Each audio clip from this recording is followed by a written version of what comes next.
반갑습니다. 2022학년도 3월 고3 전국연합학력평가 물리학원 종평 그리고 해설 강의 진행할 남표구입니다. 자, 2022학년도 들어서 첫 번째 치러진 모의고사, 여러분들이 좀 긴장감을 가지고 시험에 임하셨으리라고 생각이 듭니다. 그러다 보니까 제대로 된 실력 발휘가 안 됐을 수도 있겠죠. 여러분들이 오늘의 시험 결과가 만족스럽지 않았더라도 전혀 걱정하실 필요가 없습니다.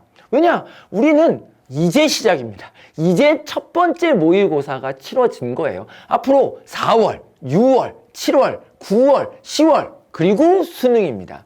여러분들이 이 남은 기간에 오늘의 시험 결과를 바탕으로 나에게 부족한 점, 내가 자신 있는 부분을 파악하셔서 미래를 위해서, 수능을 위해서 계획적으로 준비해 나가신다면, 그렇죠? 오늘의 시험 결과 그대로 수능에 나올 일은 절대 없습니다. 자신감 가지고 도전할 수 있는 기회를 삼으시면 그게 오늘 모의고사의 최고의 결과일 수 있겠죠.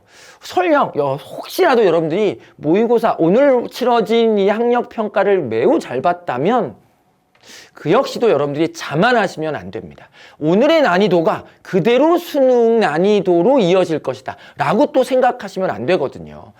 작년 수능을 바탕으로 비춰봤을 때 올해 치러질 수능도 오늘 치러진 3월 모의고사보다는 조금 더 난이도 있게 출제될 확률이 매우 높다라는 말씀 드리면서 종평 시작해 보도록 하겠습니다. 자, 방금 전에 말씀드렸듯이 작년도에 치러진, 작년 2021학년도 11월에 치러졌던 수능보다는 오늘 치러진 모의고사가 난이도가 더 낮았습니다. 더 쉬웠다고요.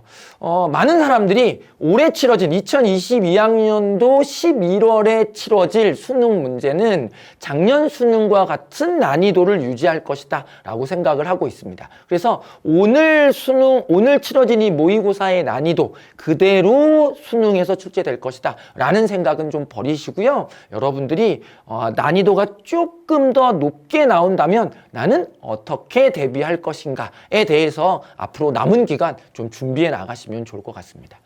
자, 단원별 문항수를 좀 보시면은요, 과거에 치러졌던 수능 단원별 문항수와 큰 차이를 보이고 있지 않습니다. 자, 절대적이죠. 1단원에서만 무려 9문제가 출제되고 있고요. 그 중에 여러분들이 가장 어려워하는 단원이다라고 평가받는 역학단원에서 역시나 6문제가 그대로 출제가 됐습니다. 그리고 여러분들이 좀 상대적으로 쉽게 문제들을 해결할 수 있는 단원 2단원과 3단원에서 6문제와 5문제가 각각 그대로 출제되어졌습니다. 전체적으로 보면 그쵸, 골고루 전 단원에서 문제가 골고루 출제되고 있죠. 지난 수능에서도 그리고 오늘 치러진 학력평가 문제에서도. 여러분들이 여기서 좀 생각해 보셔야 될 게 있습니다. 바로 여러분들이 어려워하는 단원에서만 집중적으로 문제가 나오는 게 결단코 아니라는 겁니다.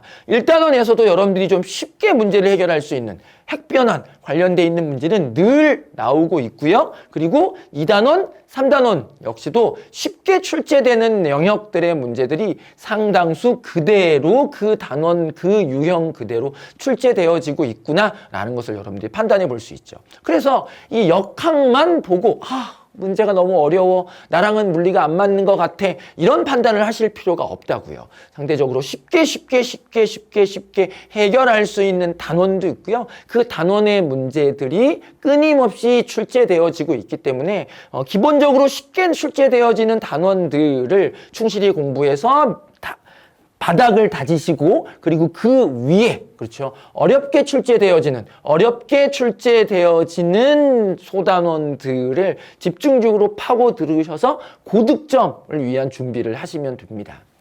자, 이 오늘 치러진 문제들 중에 여러분들이 조금 더 유념해서 보셨으면 하는 문제를 한번 좀 보도록 하겠습니다. 첫 번째 1단원에서는요, 9번, 20번, 2단원에서는 19번, 13번, 3단원에서는 바로 10번 문제였습니다. 자, 왜 이런 평가를 제가 하는지 좀 말씀을 드려 나가 보도록 하겠습니다. 먼저 1단원입니다.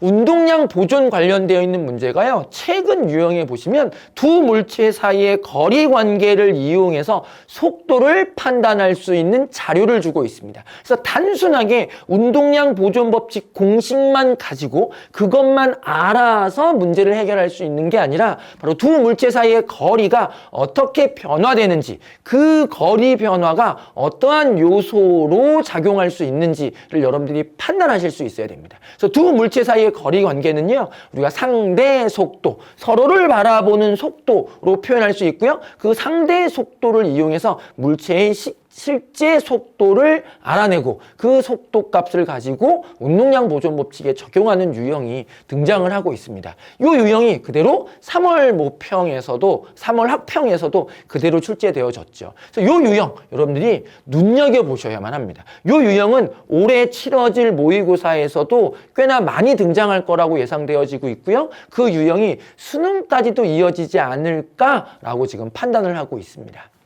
자, 역시나 가장 마지막 문제, 여러분들이 가장 어렵다라고 평가하는 바로 20번 문제죠. 역학적 에너지 보존. 자, 오늘 치러진 이 문제에서도요, 이 역학적 에너지 보존에서는 바로 역학적 에너지가 보존되지 않는 이런 유형으로 또 등장을 했습니다. 바로 마찰에 의해서 에너지가 손실되는 유형. 그럼 마찰에 의해서 에너지가 손실되어지면 손실되어질 때는 어떻게 역학적 에너지를 적용할 건지에 대해서 여러분들이 집중적으로 좀 공부를 해 두셔야만 합니다. 그 유형이 좀 익숙해지신다면, 그렇죠? 이 역학적 에너지 보존 관련되어 있는 단원의 문제들이 여러분들에게 한결 편하게 다가올 것이다 라고 자신 있게 말씀드릴 수 있습니다.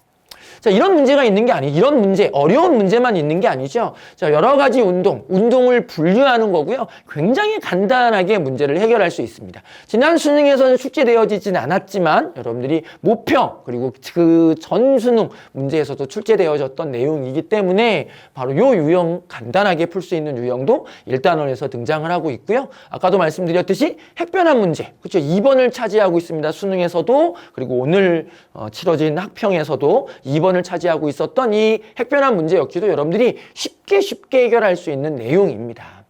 여러분들이 좀 어렵다라고 평가하는 요 역학 단원만 좀 여러분들이 슬기롭게 준비하셔서 수능을 맞이할 수만 있다면 열기관이나 특수상대성 이론 문제들도요, 유형이 거의 정해져 있기 때문에 편하게 좀 여러분들이 수능에서는 시험 문제를 해결할 수 있으리라고 생각을 합니다. 자, 대단원 2단원 보도록 하겠습니다. 역시나 대단원 2단원에서 가장 여러분들을 괴롭히는 소단원은 바로 전기력 관련되어 있는 문제죠. 바로 19번을 차지하고 있습니다. 오늘 치러진 이 19번 문제도 그동안 작년에 치러졌던 수능 문제나 모평 문제들과 크게 다르지 않은 유형들이었습니다. 그래서 비슷한 유형들이 반복되어지고 있기 때문에 여러분들이 그 반복되어지는 문제들을 반복적으로 해결만 하시면, 그렇죠, 다시 등장할 가능성이 굉장히 높죠. 다시 같은 유형으로 등장하더라도 여러분들이 자신감 있게 해결해 나가실 수가 있을 겁니다. 그래서 절대 포기하지 마시고요. 이렇게 좀 난이도 있게 출제되어지는 문제도 유형이 정해져 있다. 그 유형을 내가 익숙하게 만들기만 한다면 이런 문제들도 쉽게 해결할 수 있다라고 자신감 갖고 도전해 나가시기를 바랍니다. 그에 비해서 에너지 준위와 관련되어 있는 문제나 반도체 문제, 물질의 자석 문제는 상대적으로 좀 쉽게 여러분들이 해결할 수 있죠.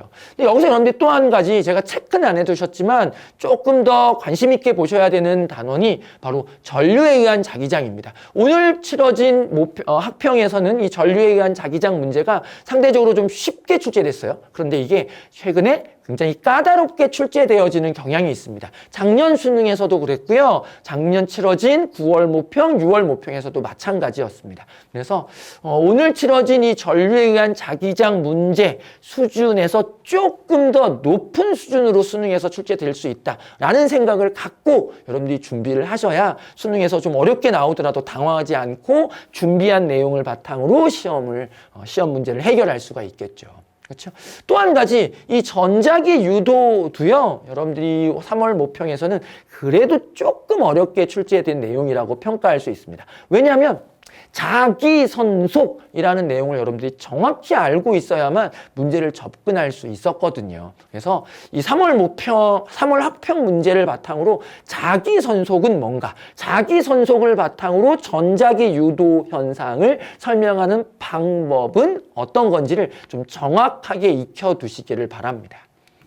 대단원 3단원입니다. 상대적으로 쉬운 문제들이 많이 출제되어지고 있죠. 여러분 선배님들도 편하게 좀 개념을 공부하시고 관련되어 있는 문제를 해결하는데도 큰 어려움 없이 접근을 하고 있습니다. 그나마 조금 어렵다라고 평가받는 단원이 바로 전반사와 광통신이었고요. 이 전반사와 광통신 내용도 오늘 치러진 이 3월 학평의 10번 문제였던 전반사 광통신 문제도 그동안 치러졌던 전반사 광통신 문제와 크게 다르진 않았습니다.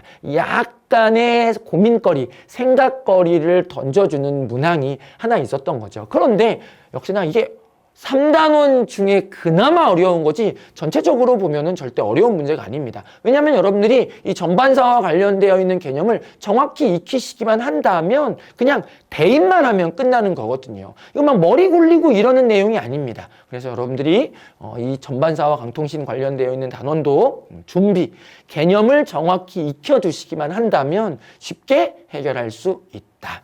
지금 보시면 그쵸, 전자기파 굉장히 쉽게 여러분들이 해결할 수 있는 문제였고요. 파동의 성질, 익숙한 유형이 반복되어지고 있습니다. 파동의 간섭, 또 쉽게 해결할 수 있는 문제였죠. 자, 여기서 여러분들 한 가지 더 보셔야 될 건 바로 빛의 이중성과 물질의 이중성은요, 묶어서 한 문제입니다. 그래서 어쩔 때는 빛의 이중성만 나오고요. 어쩔 때는 물질의 이중성만 나옵니다. 그런데 이게 함께 묶여서 한 문제로 출제되어지는 경우도 있다. 그런데 빛의 이중성으로 나오건 물질의 이중성으로 나오건 여러분들이 그렇죠, 쉽게 해결할 수 있는 단원입니다. 절대 포기하는 일 없이 3단원까지, 대단원, 3단원, 그리고 마지막 소단원까지 끝까지 여러분들이 개념을 공부하셔야 쉽게 3등급, 2등급, 1등급에 도전할 수 있는 기반을 마련하실 수 있습니다.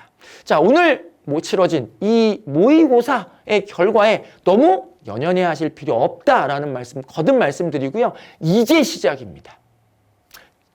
앞으로 남은 날이 훨씬 더 많으니까 여러분들이 준비하고 계획해서 꼭 수능에서는 여러분들이 원하는 등급, 1등급을 맞이할 수 있기를 응원하고 있겠습니다.